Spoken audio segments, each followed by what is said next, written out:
देखिए कि आदिवासी और दलित पिछड़ों की क्या हालत है। आज के दिन में भी हम सब हाशिए पर, और किसी लंबे संघर्ष के बदौलत अगर हम कहीं पहुंचते भी हैं तो आदिवासी दलितों को किस तरीके से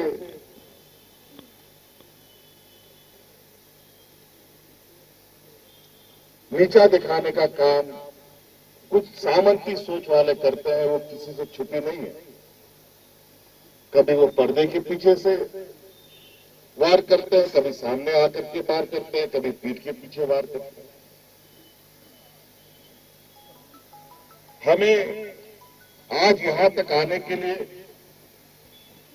इस राज को पाने के लिए कितने लोग शहीद हो गए, कितनी महिलाएं विधवा हो गई।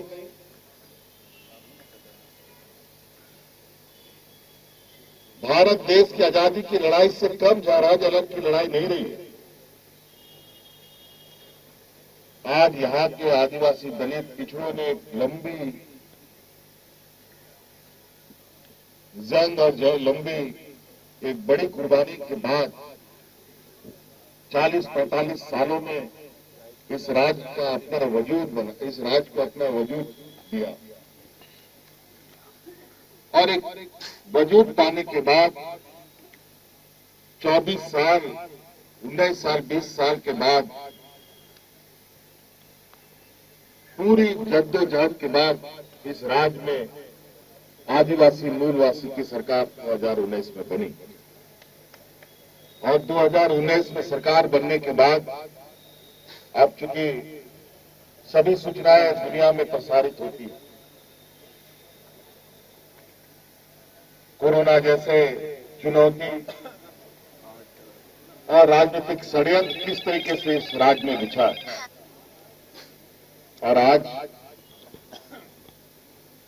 इन चुनौतियों के बीच में हमारी सरकार ने एक ऐसे लंबी लकीर इस राज्य में खींची है जो हमारे विपक्ष के लोगों का,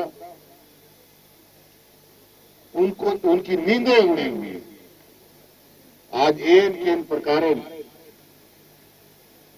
हमें फिर से सरकार बनाने से रोकने के लिए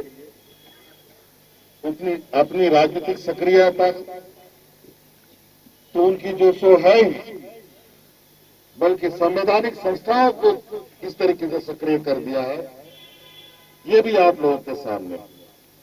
लेकिन झारखंड के लोग ना कभी डरे हैं, ना कभी झुके हैं।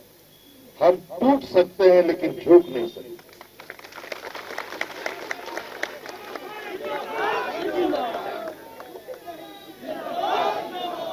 और जो हमारा शहीदों का सपना है,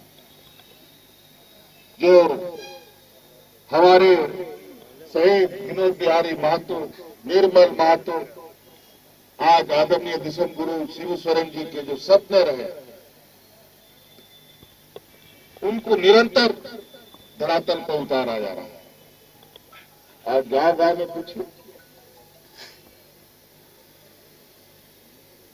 ये मैं नहीं कहता कि मैं सारी चीजें हमने बदल दी इन चुनौती भरे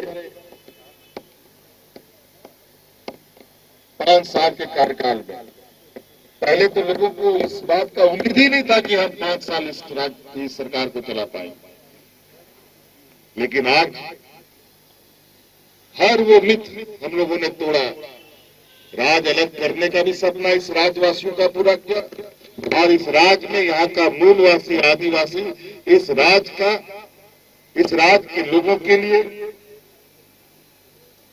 किसी भी वर्ग के लोगों के लिए हक अधिकार उसके घर तक कैसे पहुंचे, वो भी करके दिखाने का क्षमता रखता है। आज जरूरत है इस राज्य के आदिवासी, दलित, पिछड़ा, अल्पसंख्यक को अपनी ताकत को एकजुट करके रखें, तभी हम अपने हक अधिकार अपने तक पा पाएंगे। और आज इसी कड़ी में हमारे दो भाई हमारे इस राजनीतिक ताकत का एक और हिस्सा बनने का, उसमें बढ़ाने का हिस्सा का काम में जुटेंगे और निश्चित रूप से आने वाला समय में जो यहाँ पूंजीपतियों का जो एक गिद्ध नजर है, उस गिद्ध नजर से झारखंड वासियों को बचाने का काम किया जाए। ठीक है भैया। मंच पर पार्टी में आए हमारे हिलाना मत नए सदस्य दीपक भैया भैया कई दशकों से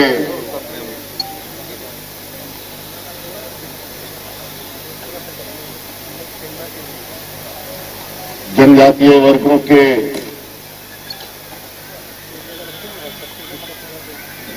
और अनुसूचित जातियों के बीच सक्रिय रहे विधायक केदार हावरा जी और हमारे पार्टी के बहुत पुराने नेता रहे हमारे बड़े भाई आदरणीय दुर्गा सोरेन जी के साथ कंधे से कंधे मिलाकर युवा राजनीति की नींव रखने वाले और झारखंड आंदोलन के भूमिका में रहने वाले बड़े भाई उमाकांत रजक जी,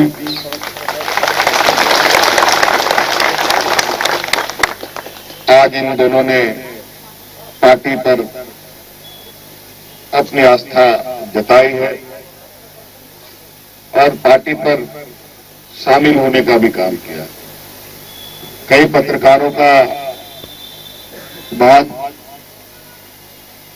कॉमन सवाल होगा कि चुनावी माहौल है, ऐसा है वैसा है, आज चुनाव हो रहा है तो लोग आ रहे हैं जा रहे हैं, आपको कैसा लग रहा है?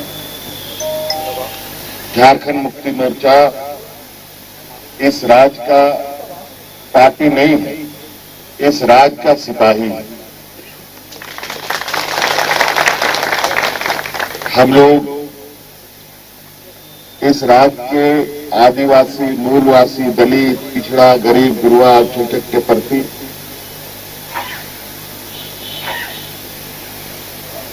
हम लोगों की जो कमिटमेंट है, जो हम लोग इनके बीच में हम लोगों की जो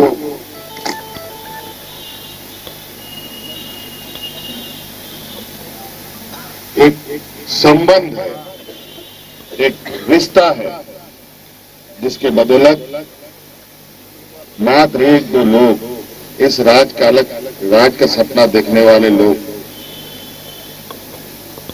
अकेले निकले राज अलग करने को। कारवां जुड़ता गया।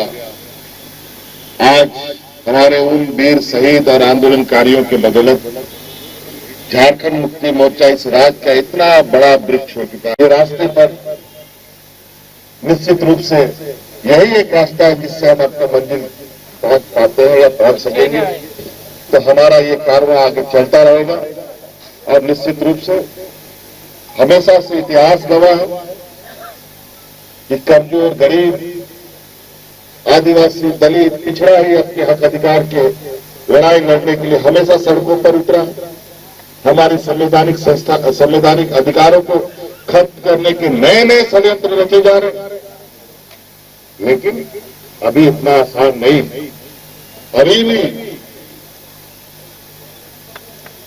देश के हर एक कोने में कई ऐसे सबूत हैं जहां आपने इसी लड़ाई को जारी रखे। आने वाला वक्त में निश्चित रूप से इस देश में आदिवासी, दलित, पिछड़ों का अधिकार और उसके संविधान की रक्षा हम सब मिलकर करेंगे। आज इन पैमानों का इन सब